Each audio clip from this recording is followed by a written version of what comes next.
we have to be willing to ask ourselves the honest question about, is the entrepreneurial game really for me or not? One of the things that goes right alongside with knowing that the entrepreneurial game is for you is when you can utter the words, we're going to do this. I don't know how, but we're going to do it. When you live intentionally, nothing is random. That intentionality piece is that when you decide on the type of person that you want to be, you decide on the type of life that you want to live, there's no accidents. It's just living intentionally.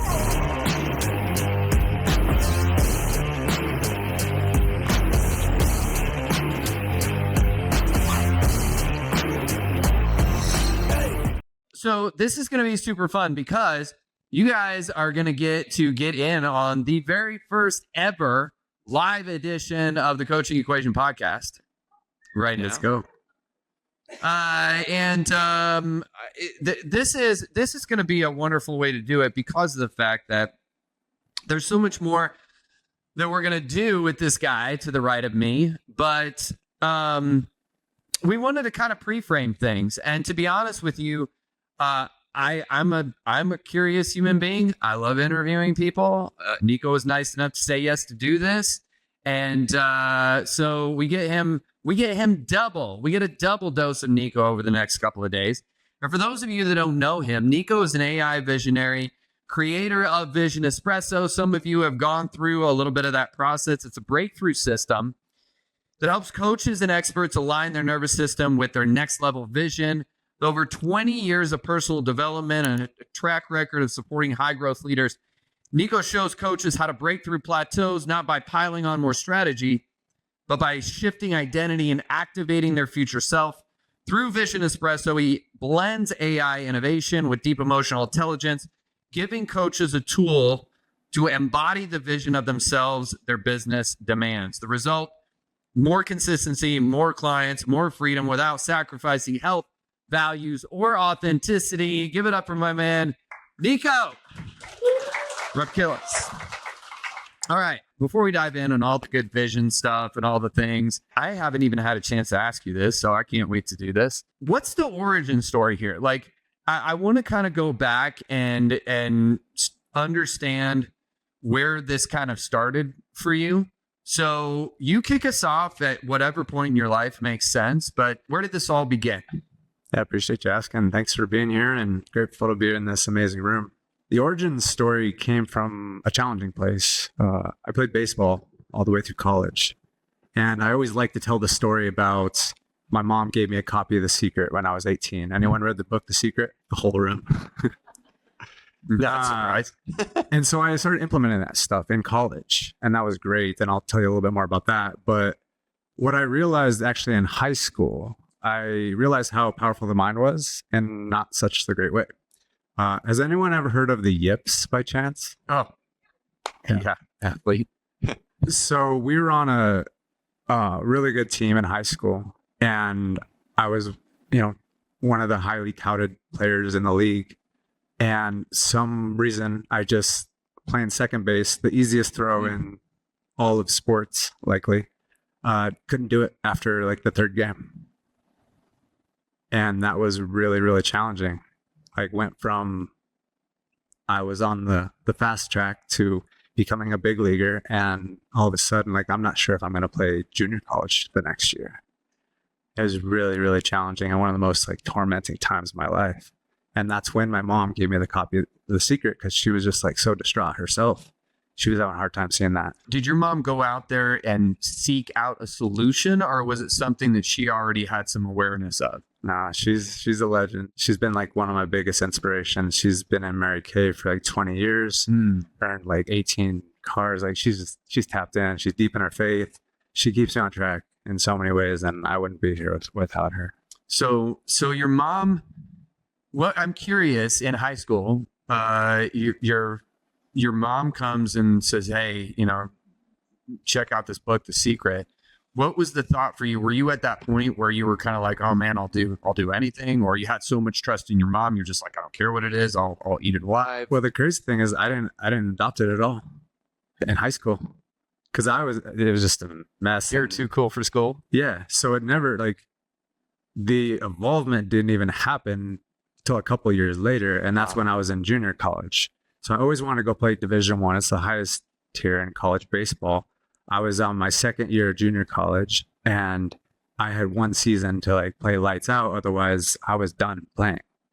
And so, you get forced into these situations that force you to focus, which focus is just like one of the most important things in business as a whole. But I just, one season, I'm like, all right, I'm doing this, doing whatever I got to do. I'm going to do the physical stuff, but I'm going to go into my mind every night because that's what it says to do. And I would visualize hitting home runs. I would visualize hitting doubles, diving, catching the ball. And for whatever reason, specifically, I had this vision to hit a walk-off home run off the 7 of the scoreboard in right center field, which never happens. But it was the craziest thing. I get chills every time I talk about this.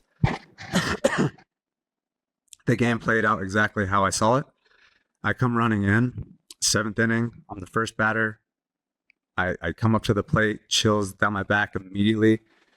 And I was like, game's over. And it felt like slow motion. The ball just floating to me and then just pop off the 7. Boom. And then I'm rounding around the bases, and our videographer, our photographer from the newspaper was there, captured it right there. And like that memory was just burned into my mind, and specifically my subconscious from that point on. And I was like, I can't reject this stuff anymore. Like, this is far bigger than baseball. I knew it was going to happen. It wasn't this air of confidence or anything like that. It was just it was a knowing. I'd seen it so many times in my mind that it was real before it was real. I'm curious about something at that age, because especially with something like visualization, it's one of those things that requires faith. What do you feel like allowed you at that young an age? Because I think there are a lot of people at that age that are still quite yet ready to surrender to the idea of really being, faithful to something. What do you think it was that kind of allowed you to be able to lean into that and to trust it, so that in that moment when things came to fruition exactly the way that you'd seen, you were able to be on the other side of it and go, yeah, that's affirmation now? I mean, fortunately for me, I was so dedicated to baseball, and that was my everything. Yeah. Like, it was my only thing. And I don't know if any of you guys like had something that young and been that dedicated to, and you had 4 months to figure it out. Otherwise you were done. Like, that was my dream. That was my mission. That was everything. I didn't care about anything. And so when I realized that was what was at stake, like, I would do whatever it took. But what was interesting too, I think this is a big piece, is like the first time I listened to this or watched the movie The Secret, is they would say things about like, oh, imagine seeing a dollar bill on the ground. And for whatever reason, I was like, all right, I'll give this a go. And I would do that. I did it for like 3 days straight. And then I went to the mall with some friends a few days later, and I found a $5 bill. And so like, I think it's like, it continues to come back to, yes, have faith, but also quick action on the things that might have potential to help you, right? Because then once I have that experience, it's hard to disprove it. Like, okay, maybe this is real, maybe it's not, but like, I did it and it happened. So it's hard to discredit it. Yeah. And I think that's the thing with all these like mindset things and what can really happen is like, once you experience it, it's like, no one could tell me like, I didn't visualize and hit a home run. Hey, you experience it, and it's just like, it's in now. Dude, one of our favorite Tony Robbins quotes, focus goes where energy flows. Yeah. The other way around. So I think that's the thing, is that you put so much energy into something and focus on it so hard for so long. It's literally a law. So when you get on the other side of this and all of this happens, do you feel like that moment changed the trajectory of your life, having that experience? Yeah, at that point? Definitely. And the other thing I'd say too is, who has like done visualization work? A good portion of the room. So I'd ask this too: when you guys have visualized, have you like felt it? Yeah. And you guys know that that's a huge component of it. And so what I realized when I was doing this with baseball, like I would be laying in bed, visualizing hitting home run. I'm just like, I felt it. Right. And I was like, that is such a core component. But when I would move on and I would, go do business stuff and different things, then I understood the principle, but sometimes I just wouldn't feel it. And so I realized that has to be the case. Otherwise, it's like, how many times do people like do affirmations? It's just like, it just doesn't hit. the way you thought it would, because you're not immersed in it. It's not core to you. And because it's not that way, then it doesn't happen the way it's supposed to. Yep. So you have this incredible experience, you get on the other side of it, and now all of a sudden vision is kind of a thing for you. When did you kind of decide that you wanted to go like as far down the rabbit hole as the rabbit hole goes with all this stuff? When did you like go all in after that? Well, I started a podcast. I've been in the marketing world for a really long time, affiliate marketing, agency work with some really big names and brands, but it just, for whatever reason, I knew it wasn't like true to me. I knew I always wanted to get back to this and I go back into like personal development and make that a core thing in my business.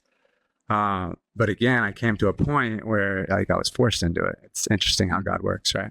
I started this podcast. It grew really quickly. We did it in live event format. By that third event, we had like 200 people at these live events, and there was no marketing. It was funny. The marketing guy that didn't do any marketing for the events that everyone just came to. And so I was working with an agency at this whole time, and we're working, like I said, working with some really cool brands. I just wasn't into it.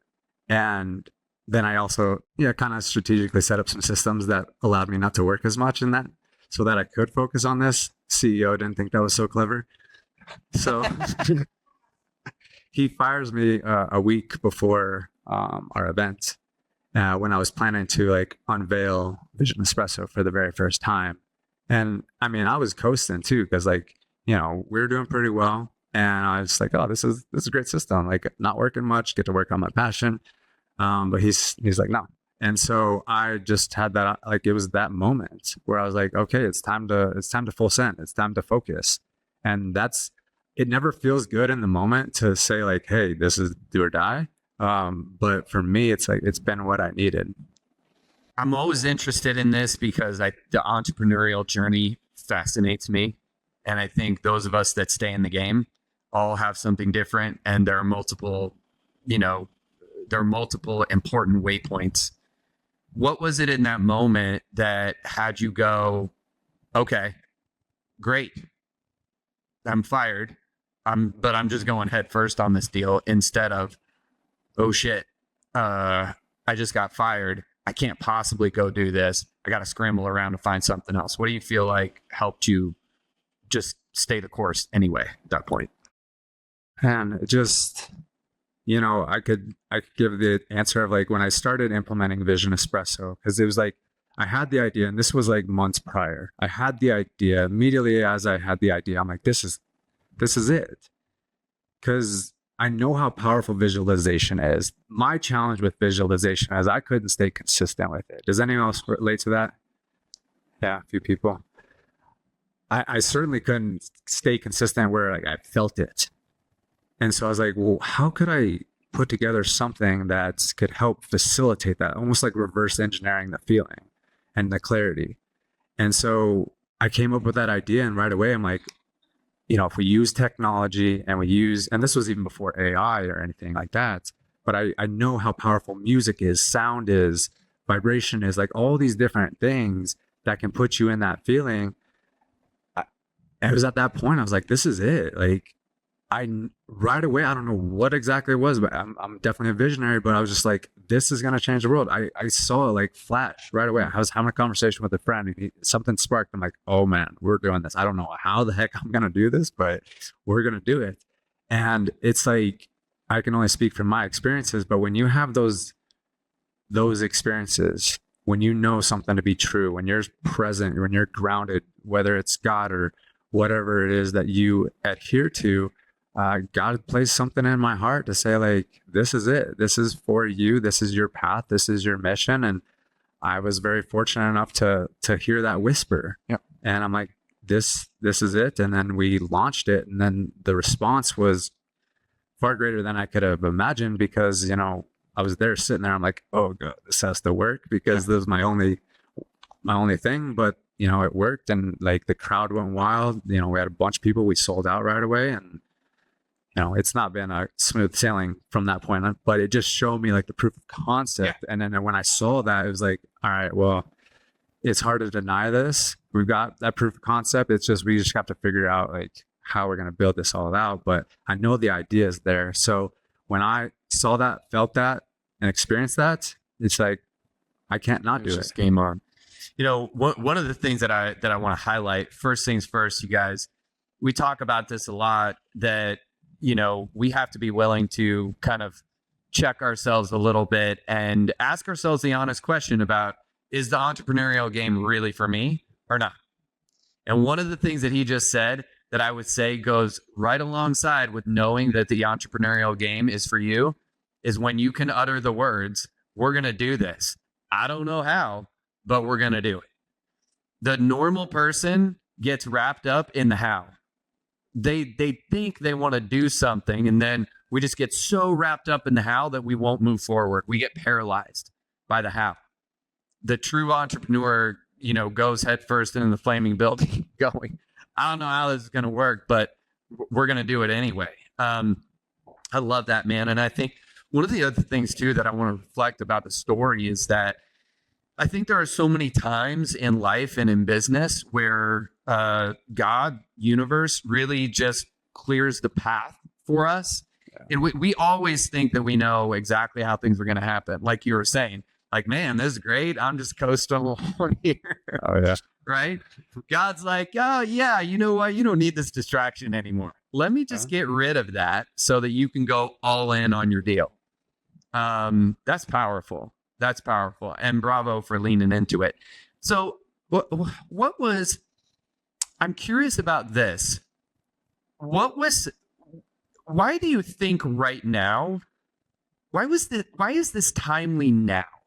What are the things that we're facing right now in society, in our lives, in our businesses, and technology, and all of the things that make this so timely right now? Does anyone feel like there's an overwhelming amount of input right now? I've been kind of dialed in. I went to a workshop last week and helped me dial in my messaging even more, but it just helped me understand the pain point that we're solving. How many people have unread books on their Audible? The stack of shame. How many people have typically over like 10 tabs open on their browser? Brooke Bishop for the win. You know, and like, how often do you find yourself on Instagram, TikTok, social media for hours even when you didn't even plan on it? Right? We are so bombarded more than ever, and then AI is accelerating just everything. Right? I heard this a while back, but I actually wanted to look it up today because I realized how important it is. They did a study at UC Irvine that says anytime you're distracted, it takes an average about 23 minutes to get back on track.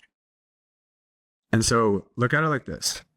They're talking about a distraction is like when you're watching a presentation or something and a text message comes in and you don't even like pick it up and answer it. That's what a distraction is to them. And in order to get back on track, it takes you an average of 23 minutes. Okay. So that's just on the bare minimum side, right? So let's just think about that. Does anyone think that they maybe get distracted maybe 5 times a day? So let's think about that. If that's 5 times a day, 23 minutes on average, that's what, like almost 2 hours of time you wasted? Yep. 10 hours a week, 500 hours a year. Add that to your team. You got 10 team members, that's 5,000 hours. So I talk about like turnover is the biggest expense, like having that kind of distraction in your organization or just within yourself, but then, you know, those people falling off, having to rehire, like it's a huge deal. It's more than ever. Arguably, in my opinion, it's the biggest deal. Yep. I was talking with Ryan last night. We had a great conversation, and we're like, I think about first principles a lot.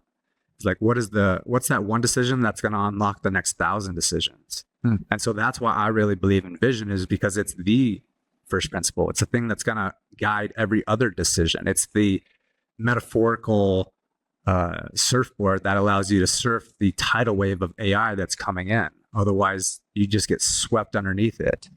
And, you know, I was having a conversation last night too about like how challenging it is for kids right now. Oh my gosh. Especially in those phases. Like I know when I was growing up, I didn't know what I wanted to do, let alone like I didn't have social media to deal with. I didn't have AI. Like all these things are amplifying political stuff, like all the crazy stuff Charlie Kirk recently. Like if you're not clear on your vision, you're not intentional with how you're living your life, it's like I don't understand how you could do it without being very clear. And then even on top of that, like, you come to events and these events are amazing. There's a lot of information. It's like, what do you decipher? What do you take from it? What do you take action on? But when you do have a vision, when you are clear and when you are intentional, it's a decision-making framework. You know what to say yes to, you say what to say no to, you're very decisive, and you have strong boundaries. Yeah. It's your filter. I love that. And I agree with you 100%. I think that living on purpose is more important today than it's ever been. I agree with you 100%. So speaking of framework, I don't want to talk about vision in such a nebulous way that people maybe don't understand exactly what we're talking about, because I think there are a lot of different ways that we could look at or define vision.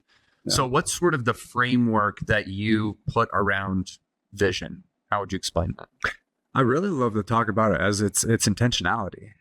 It's not just like this pie in the sky, I'm going to be driving the Lambo. It's really funny when people go to... Why are you bagging on my Lambo?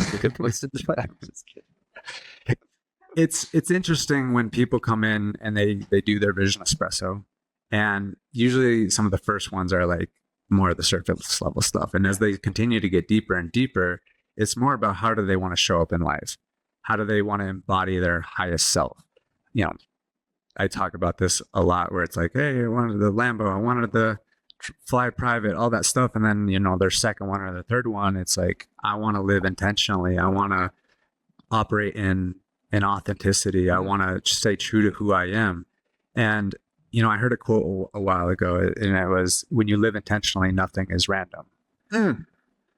So write her down. Yes. It's a writer downer. Yep. When I heard that, it changed the trajectory of my life, because I shared this on a panel we did like a month ago. And I said that two things that have drastically changed my life are getting around amazing people and living intentionally. And then, generally being grateful as well. But that intentionality piece is that when you decide on the type of person that you want to be, you decide on the type of life that you want to live, there's no accidents. Right? There's no accident that we're sitting right here. This has been a vision of mine for a long time, to speak on stages. God put that in my heart too. And it happened. Right. And it can be anything as small as like, I wanted to, elevate my health and do more sauna and cold plunges. And then like a couple weeks later, I was sitting in a state-of-the-art sauna cold plunge. But it can be anything. Like probably one of the coolest stories that we got recently, a good friend, she was actually a person that inspired the Vision Espresso quite a bit too. She was single for 17 years. She was in an abusive relationship, and she kind of put off, she was going to actually start a family and have a God-centered marriage, that was like something that was really calling to her. And she wrote it off. But then she went through the Vision Espresso process, and she sends me a voice message. And like I hadn't heard from her a while. I don't know what was going on. She's kind of silent. She says, Niko, I want to let you know. She told me that whole backstory. And she said, with all that said, with me writing off getting married, having a God-centered family, that I am engaged and I am 2 months pregnant. Oh, man. And I mean, I could go on and on. I mean, we've had people that have like 5x their business in 30. Like, so one of our earliest clients, he 5x his business in 30 days. But it's like, it'd be okay. And it's just living intentionally. That's where I like to describe it so much, because even some people are like, I don't have my vision. I don't know exactly what my vision is. But a vision could be, I want to show up with power today. I want to show up, present, having good conversations with people. And it starts with that. And again, coming back to my story about like just starting with the small things, it builds over time and it grows. How much do you think, I know for me personally, I certainly, there have been times in my life where I have avoided really extracting my vision because I get hung up on exactly how it's got to happen, or, what should be getting in there, all of that kind of stuff. I don't have a tried, there have been times in my life where there wasn't a tried and true process. How much do you think that trips people up on creating that? And is that part of why you wanted to put this together, so people had a tried and true process? Anyone else relate to that? Yeah, getting some head nods. Yeah, it was interesting when I first started it. I've been thinking about vision for a long time, but I wasn't there for a long time. I was like the king of shiny object syndrome. It's like, I think even Talia mentioned, like, we teach what we need to learn, or we teach what we most need to learn most. Yeah. So like, that's exact case for me. But my thing is that, well, two things to what you said is, like, you talked about, like, I don't know the how. Well, again, it's not our job to figure out the how. There's even a scripture that I read recently. I think it's Proverbs 16:9, and it talks about how your job is to decide, and then God will show you the steps. And so the more that we focus on the how, it's almost like a form of unbelief, because you're like, oh, how's this going to happen? I don't think it's actually going to go. Like, that's not faith. Like, you're just put it out there, you be intentional with how you want to live, and then you just trust that it's all going to happen. I didn't know how it was going to happen. I thought, like, the only way to be a speaker was to be like a Tony Robbins dude that could go and speak in front of 25,000 people at a time and have a really powerful message. But what I realized after a while, it was like how much the message can spread after having like one conversation. And that's the power of podcasting. But like, God put me in like this backwards way of like actually becoming a speaker, rather than like doing the Tony Robbins route. It was just starting with like a podcast in front of a little group of people. I love that. And I think that's so disarming, because it assumes that the only thing that we have to do is, number one, make the decision and take the first step, right? And I think also, I don't know about you, and I'd love to hear from you on this and what your thoughts are, but I feel like there are times where we stop ourselves from digging too deep into vision because we haven't yet given ourselves permission to do it. I'm wondering, I mean, anybody experience that at any point? Yeah. Yeah. What have you dug into that a little bit, and what are your thoughts on that? Just not having given ourselves permission. What do you mean by permission? Well, I think that if we think about vision and we get down to the version of the highest version of ourselves that we want to become, and the experience that we want to have in the human life that we have here on Earth, I think that it gets easy for us to look internally and go, ooh, yeah, I know deep down actually what I want, but I'm not sure that I deserve that. Mm-hmm. I'm not sure that I'm worthy of what it is that I want, or that I'm good enough. I've seen that stop a lot of people. Yeah. And I'm curious what your thoughts would be on that. Yeah, I'd actually love to share this story and metaphor that really articulates, because it comes down like, so there's all this conversation that we've had up to this point of like vision and casting out and making a decision. But really the thing that governs everything is our unconscious and subconscious beliefs. Right? And a mentor shared with me this metaphor story that I'll share with you, that shifted everything, that helped me realize that everything is literally a figment of our imagination and our mind. So they do this in circuses. Crazy and very cruel. They take baby elephants and they'll chain them to a stake that's in the ground. And the elephant will pull, and it will pull, and it will pull, and it will pull, and it'll try to get free. And it'll pull and pull and pull. But obviously it can't go anywhere. It's staked to the ground, literally. And so they do that to the point where the elephant literally gives up. And then what they do from that point on is they take the chain off, and instead of the chain with the stake in the ground, they put a rope around the elephant. And the elephant grows into this behemoth of an animal and onto a pole. And so now he's got a rope around his leg, stick to just a pole, could easily just rip it off right out of the way and walk out of the tent.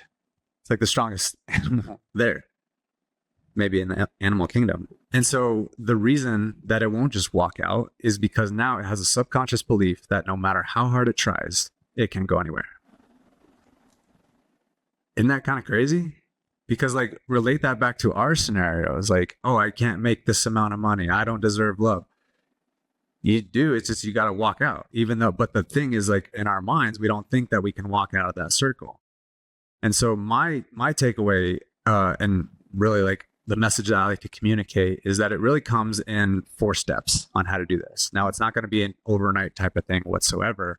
But one, you have to have clarity, right? So you got to just like get clarity. And something I love to really think about is if you're having a hard time having that clarity, think about there's a terminology that Warren Buffett and Charlie Munger put together called inversion thinking. Mm-hmm. Okay, so it's like, what do you not want? Mm-hmm.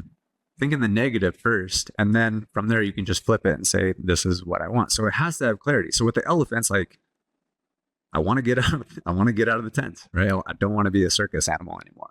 So everything has to start with that clarity. Number 2, there's got to be a peak emotional experience to shift you out of that suppression, right? Think about it like a trumpet or something loud that kind of like wakes it up, because like it's in this slumber. It's just like chilling, like it's like living but dead, right?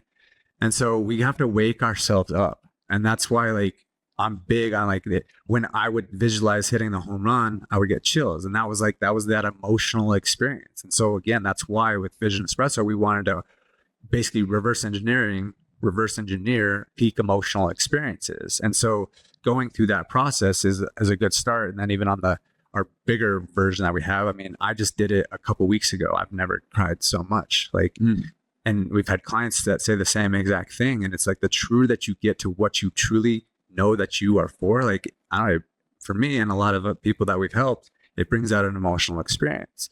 But it's not just one time, right? We can have a peak emotional experience, but how do you like really cement that into your subconscious? How do you get it down into your nervous system so it's not like you keep on hitting this resistance? And it's that continual message. You jump on the elephant and say, hey, you're getting out of here. You're the type of elephant that gets out of the circus. You're the type of elephant that is free. It's got to be that continual message, because otherwise the negative programming comes back in and says, oh, you're not good enough. You're not getting out of this tent. You're an elephant that just stays in the circle. You're a good little elephant. And that's exactly what's happening with us. But then lastly, and a few people have talked about it today, is the action. Of course, like this all can't just like stay in the mind and they're like, oh, you're good enough, and not do anything, right? It's gotta come down to action. It has to. And I like to look at it as you're giving your subconscious proof. Yes. So you're giving it proof on 2 sides, because our brains cannot differentiate what is real and what is vividly imagined. Okay. Has anyone heard that one before? Yeah, it's so true. And that's a whole other thing of why visualization is so key, because when you visualize and you feel it, it's real to you. So now you can have endless amount of times to reprogram your subconscious in your mind. But then you do it on the other side of giving yourself proof. Elephants, right? He takes one step. He moves the rope a little bit. Hey, look, you just moved the rope just a little bit. Look at that. You did that. Oh, look, you got the footprint. So that's why it's so important to document your wins. Hey, I made that post. Hey, I had a sales call. Give yourself credit. That is one of the things that I can just like, that's one of the highest recommendations, is just hype yourself up. Become your best friend, the person that holds you to the higher standard, and also the person that loves the shit out of you. Yep. Right? When you do that, you continue to stack those wins and gain momentum, like that's when things really start coming in. And I'm such a big advocate of challenges, or just like, 75, 90-day sprints, because now it's almost like a marketing campaign, right? We do this on a continual base, or we have a start date, we have an end date. So it's not like this thing that, I got to do this forever. But if you do say, hey, I'm going to start here and I'm going to end here, it's going to start kickstarting that belief, to like resolve that belief. I'm not good enough, or I don't deserve this amount of money. And you start shaping that subconscious to believe that you actually do deserve those things. So 75 to 90-day sprints, and we just take action every day. And then eventually that's going to inform our identity, and we just repeat that. Oh, that sounds interestingly familiar. Uh, dude, I love this. And I think one of the things that I appreciate the most about it is that I'm a true believer along with you that this really does come down to identity at the end of the day. And one of the things that I want for those of you, that are here and, watching, listening to this, we can literally go in the opposite direction. You can do all the steps and not the action and send yourself in the polar opposite direction of where you're actually intending to go. Because guess what happens every time you go do all the things and then you actually, or, you take the steps, you do the visualization, you get clarity, but then you don't act. Speaking of subconscious programming, that's the subconscious in the background is going knock, knock, knock. Yep. You just did it again. That's just who you are. Yep. You're just that dreamer that doesn't ever do shit about it. Here we go again. Chalk up another one. And the hard part, you guys, why I love what Niko's talking about here and why I'm so excited about what you're doing is that I think every time as an adult, it's dangerous when we're young too. But as an adult, when you start to understand this, every time that we don't act and we have yet another opportunity to move forward in inspired action and we don't do it, I think we move closer and closer to a hole that we are not going to dig ourselves out of. And that's why I think like this to me is like, we're not messing around here. It's just serious stuff.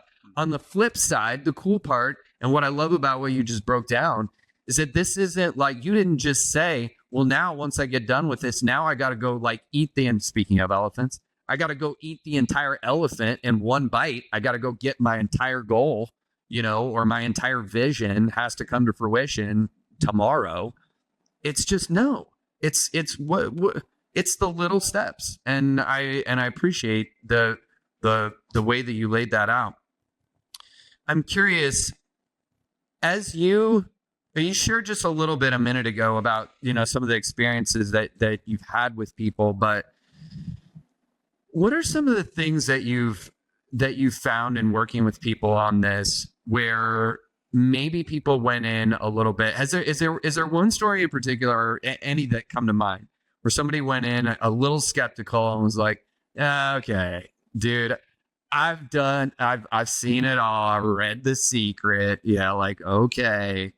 And had a transformative experience when they actually dug in and did the work. Yeah. It's interesting because, I have this methodology I like adhere to. It's called the woo and the do. Yeah. I love it. Because it's, I was in marketing for so long and it was just go, go, go, grind, grind, grind, hustle, hustle, hustle. And then I got so burnt out of that I just flipped, went to the other side, went full woo, meditated all day, felt really good. Bank account did not. Mm-hmm. And so it's interesting because I feel like I attract both sides. I attract people that are much more on the do side and they're more like, how does this stuff work? What are you even talking about? This doesn't make any sense. And then there's the woo people that just want to like stay in the flow a lot more. So I feel like it's really powerful to find that balance. And I think we come in different seasons, right? Sometimes we're in a do season and sometimes we're in a woo season. Sometimes I think the progression of life is continuing to find that middle ground and, eventually we do. Yeah. I mean, I'm reminded of a couple, clients where they were much more of the do side. Yeah. And that was also a big shift for me because a lot of these people that were on the do side were like a lot more successful than anybody I'd worked with in the beginning. I mean, there was a guy that was multiple seven figure at the time, law firm marketing agency, and he came in right away. And he's not the typical like woo woo guy, but I mean, the course correction and shift, it just got him back in alignment. And I mean, his career has skyrocketed. I mean, he's on billboards out in Phoenix, so you see him on buses and stuff like that. We've had people that, such specifics. They wanted to have a green couch in their Dallas penthouse. And he makes us a testimonial, like, I think it was like 3 months later, from the green couch in the Dallas penthouse. So, I mean, there's like countless ones. And, you know, I guess the thing that I've realized is that like our product is very experiential. And so like I can explain this stuff till I'm blue in the face, but there's a big shift when people experience it, especially on the vibroacoustic, which you guys will all get to experience that went through the process, and a couple of you guys already have. But it's pretty undeniable after you feel it. You know, you put the headphones in, you feel the vibrations, you hear your future self talking to you. It's a pretty big shift when you hear that, and people are just kind of tripped out at first, but then, you know, they listen to it over and over and over again, and crazy stuff just starts happening. Like I said, it can be like little things, they reconnected with their family more, or it's big things. It's business success, it's family success, it's a full spectrum. And it's different for everybody, because, you know, when you are consistently listening to the person that cares about you most, your ultimate accountability partner, the person that you're going to become, like who else has your best interests at heart? I love that, man. Well, with that said, I want to give people an opportunity to take action. So some of you that are in the room right now have already done this. And that's great. If you haven't, however, everybody has access. And if for any reason you think you don't have access to creating your Vision Espresso sample, we just need to make sure that these are done by Friday at 9 p.m. Is that right? Yeah. Okay. So Friday at 9 p.m. Okay. So by tomorrow, 9 p.m., you just have to have the stuff done, to create the sample. And then what we're going to do is we're going to actually go.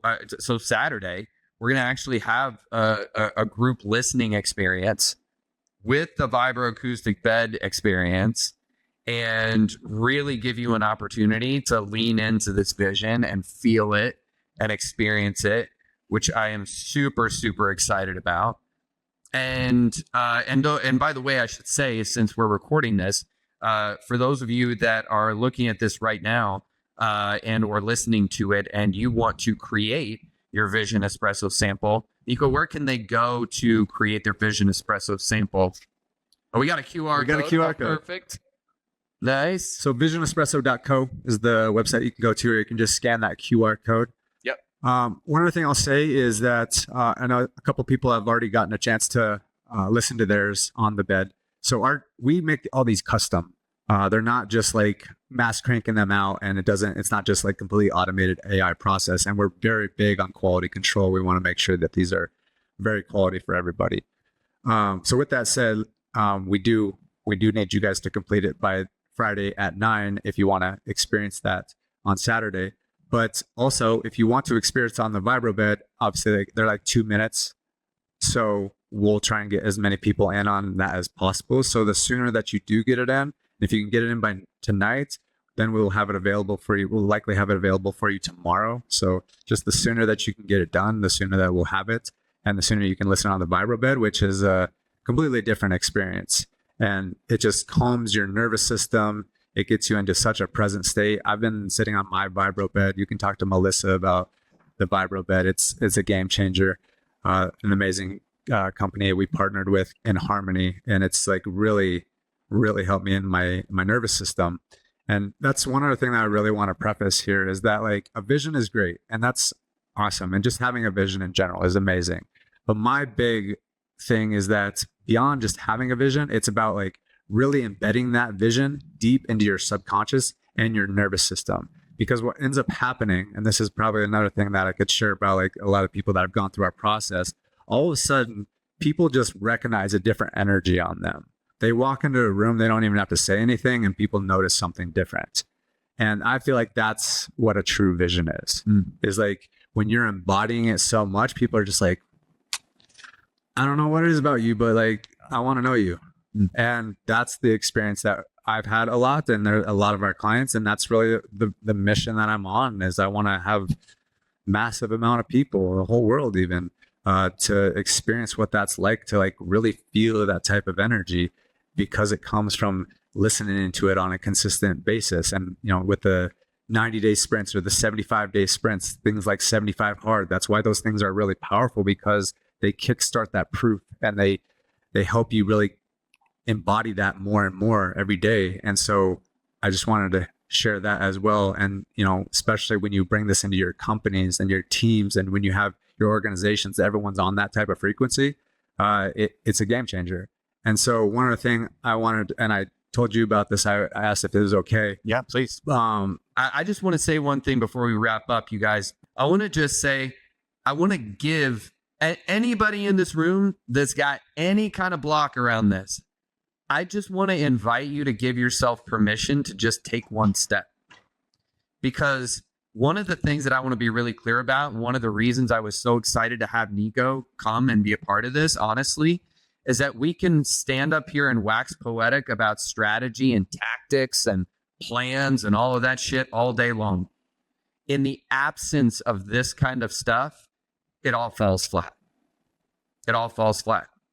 So this is the linchpin to me. So I want to invite you to give yourself permission to dive all the way in as much as you can.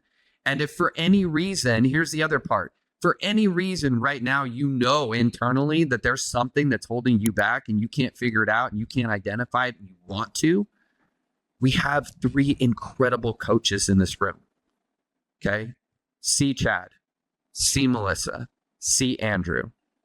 You can see Niko, you can see me, you can see Brooke. You have people in this room that are here to help you. But please, I'm begging you, don't leave this room with a blockage that you could potentially remove, because all it's going to take, this is one step, y'all. But it's the one step that is going to actually ignite the rest of, the fire.